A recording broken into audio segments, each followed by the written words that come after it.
Hola, mis estudiantes de Español 1.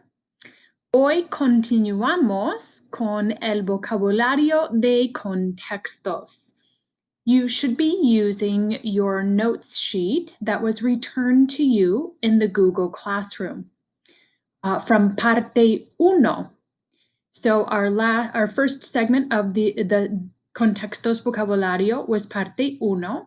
I reviewed your notes sheet that's been returned to you in Google Classroom. You need to enter these new notes in the section that's labeled Parte 2, and you'll see a little red title on the left-hand side that says Parte 2, and we'll have a last lesson on Parte 3. Okay? Entonces, clase. Primero es asking someone's name and saying yours. So this is one of the most basic conversation questions when you're getting to know someone. They might ask you, ¿Cómo te llamas?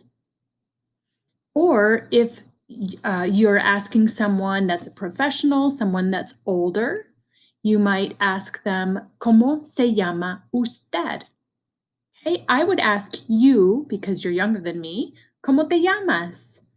And you would answer either me llamo, repiten, me llamo, or soy, and tell your name. Okay, repiten, ¿Cómo te llamas? And you would answer me llamo or soy, your choice. Okay, but you would ask me back, ¿Cómo se llama usted? Repitan, ¿Cómo se llama usted?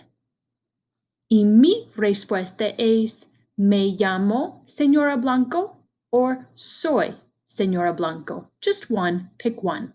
Okay? Entonces, en inglés, ¿Cómo te llamas?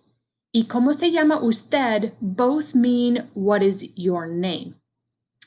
And as we learned in Parte 1, people your age, you're going to ask an informal question to people your age, someone that's younger, people you know well. You would ask, ¿Cómo te llamas? If you're asking someone that's older, a professional, someone you don't know well, then you would ask them, ¿Cómo se llama usted? And are you noticing anything about that formal question that's similar to the how are you question that was our formal way to ask how are you? See if you can find that piece in there that's similar. Which of those words did we see in the formal way to ask how are you? Okay, it is that word usted. ¿Cómo se llama usted? And the how are you formal question was ¿Cómo está usted? So usted is our clue for formal. Okay, and again, me llamo significa my name is. Literally, we're saying I call myself, me llamo. And then soy is just I am. Okay, más. Ahora introducing others. If you want to introduce someone and that person that you're introducing is femenino, a female, then you're going to say esta es and tell their name. If you're introducing somebody that's a male, you're going to say este es and tell their name. Both mean this is. We have a choice of esta es or este es. Repitan, esta es. Este es. Okay, and there's another way to present someone or introduce someone, and this is the I would like to introduce you to way to say that in Espanol would be le presento a. If you're speaking to somebody that's older or professional, someone you don't know, well, I guess you know them enough to introduce them to someone, but you want to use that formal, then you say to that person, le presento a, and introduce them to someone else. If the person you're speaking to is someone that you know well, your age, younger, then you can say to them, talking to someone, te presento a, and then tell the other person's name. Okay, so let's, un poco más, a little bit of the nice to meet yous. Okay, and then we'll do some ejemplos or examples of how the introductions work. Okay, primero es mucho gusto. Significa nice to meet you. That's the most commonly used and known way to say nice to meet you in español. Repitan mucho gusto. Mucho gusto. Muy bien. Another way to say nice to meet you is encantado or encantada. And I'll teach you how to choose which one. Encantado or encantada significa delighted or pleased to meet you. These last two are responses back to mucho gusto or encantado, encantada. So you could, if someone said that to you first, nice to meet you, you could reply back, el gusto es mío. El gusto es mío. Repitan, el gusto es mío. Or you could reply back, igualmente. Repitan, igualmente, which is same to you, or in this case, likewise. So one thing to know, we never start the nice to meet yous with el gusto es mío or igualmente. It'd be like somebody gets introduced to you and you say, likewise, before anybody said nice to meet you. So we have to start with mucho gusto or encantado, encantada, and then we can say back el gusto es mío or igualmente.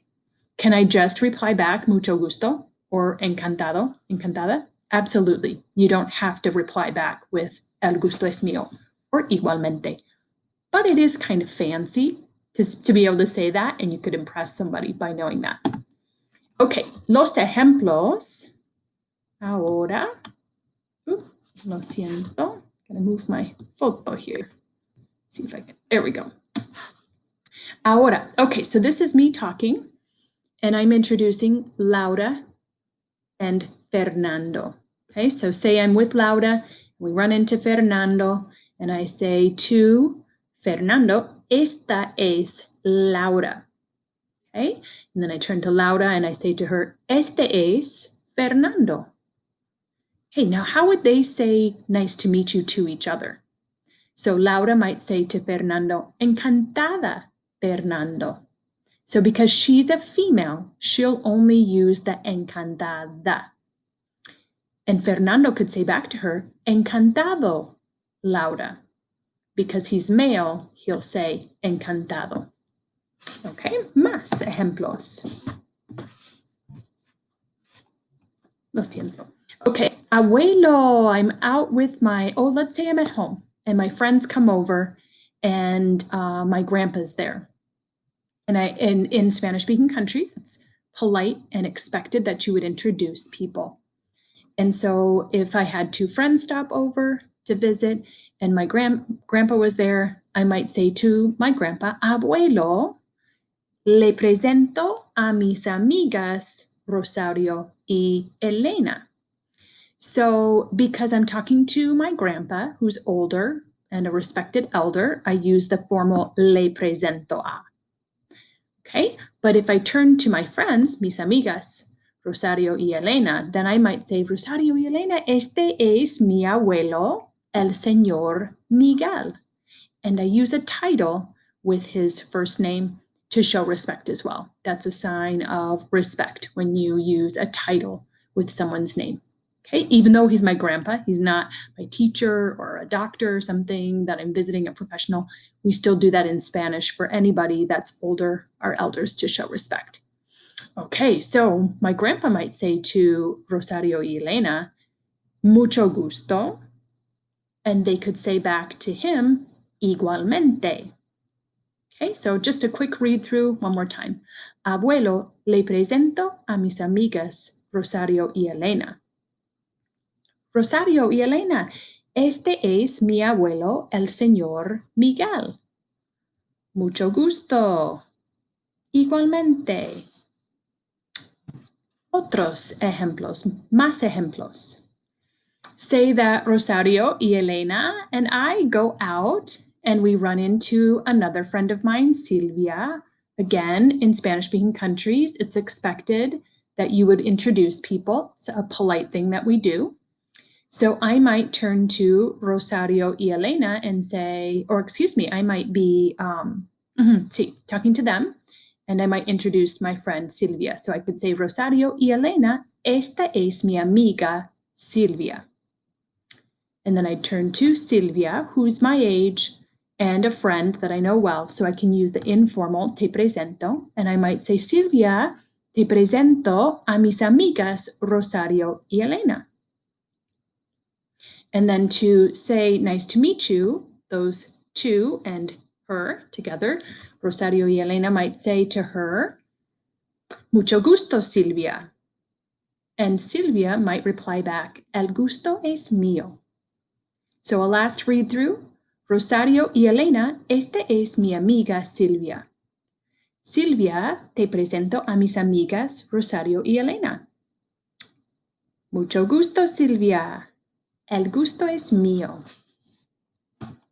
Ok, eso es todo. Terminamos parte 2. Listos significa ready. Listos para parte 3. So we'll move into our next assignment, which will be la lección de Contextos 1.1, ahora parte 3. And we wrap up our notes sheet with parte 3.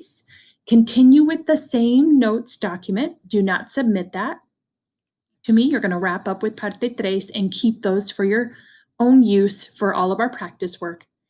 Then you will be completing an online Spanish textbook, it says in the agenda, assignments. So check VHL dashboard, and you'll be practicing all of this new learning with some assignments in VHL. Okay, adios.